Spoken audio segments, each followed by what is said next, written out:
Bismillahirrahmanirrahim. Assalamualaikum warahmatullahi wabarakatuh. Di sini kami akan mempresentasikan yaitu mengenai tokoh ilmuwan Islam. Sebelumnya, izinkan saya untuk memperkenalkan anggota kelompok kami.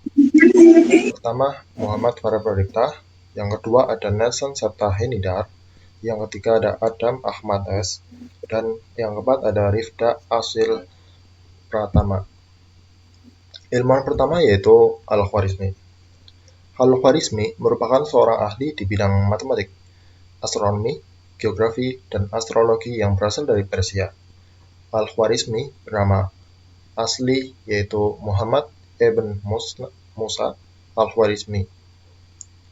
Beliau lahir di Bukhara dan hidup di Khwarizmi. Khwarizmi ini sekarang yaitu Khiva di Uzbekistan. Pada sekitar tahun 780 Masehi, dia lahir dan beliau wafat pada sekitar tahun 850 Masehi di Baghdad. Al-Khwarizmi dikenal sebagai penemu aljabar serta angka nol. Al-Khwarizmi juga dikenal dengan nama Abu Abdullah Muhammad bin Ahmad bin Yusuf. Di dunia barat, Al-Khwarizmi dikenali sebagai Al-Khwarizmi, Al-Khwarizmi, Al-Ahawizmi, dan lain sebagainya.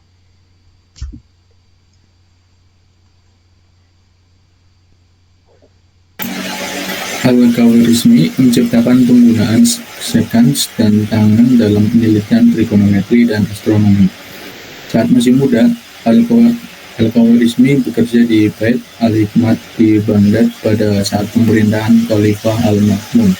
Al-Khwarizmi bekerja di sebuah observatori, yakni sebuah tempat belajar matematika dan astronomi. Selain itu, beliau juga dipercaya sebagai pemimpin perpustakaan Khalifah. Pada dunia Islam, Al-Khwarizmi pernah memperkenalkan angka-angka dan cara perhitungan India. Al-Khwarizmi juga dikenal sebagai penulis ensiklopedia berbagai disiplin.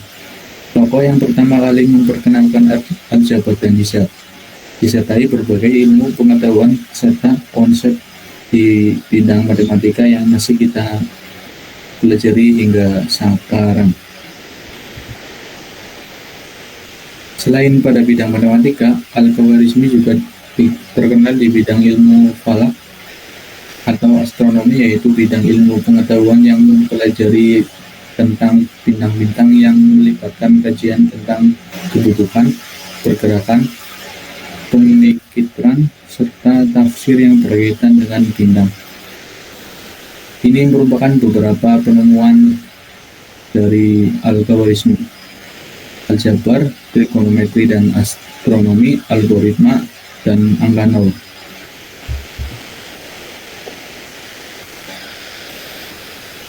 Abbas bin Firnas telah melakukan banyak riset dan penelitian. Ia telah mengkaji massa benda ketika diperhadapkan dengan udara dan pengaruh tekanan udara terhadap benda di ruangan hampa udara. Berbekal dari penguasaan ilmu eksak, matematika, dan kimia, ia terus mengkaji masa depan. Sampai akhirnya dia melakukan eksperimen menerbangkan diri. Ibnu Firnas memakai semacam sayap burung lengkap dengan bulu-bulunya yang terbuat dari sutra,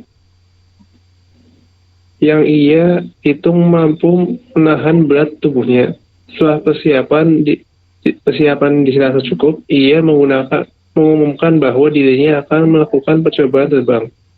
Orang-orang pun berkumpul di pusat kota Cordoba untuk menyaksikan pementasan dengan bintang tunggal. Abbas bin Firnas, seorang manusia, akan terbang seperti burung-burung melangkahi bangunan-bangunan Cordoba. Ibnu Firnas memakai tempat tinggi untuk memulai aksinya. Ia kibaskan kedua sayapnya menepak udara, lalu ia terbang, melayang jauh dari tempat bertolak Orang-orang menyaksikan peristiwa itu penuh dengan rasa takjub, sampai akhirnya Ibnu Firnas mendarat.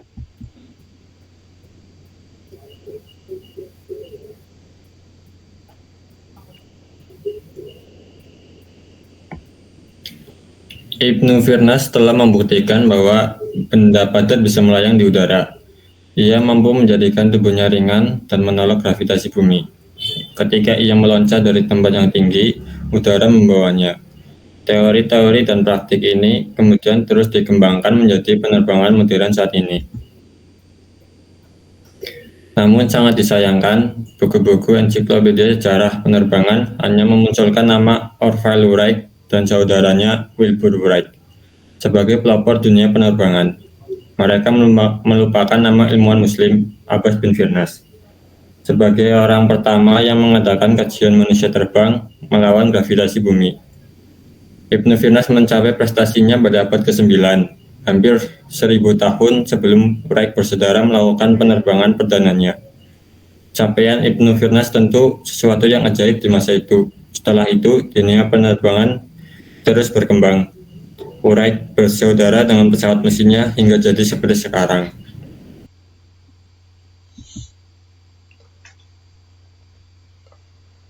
Dan berikut merupakan daftar pustaka dari PWT ini.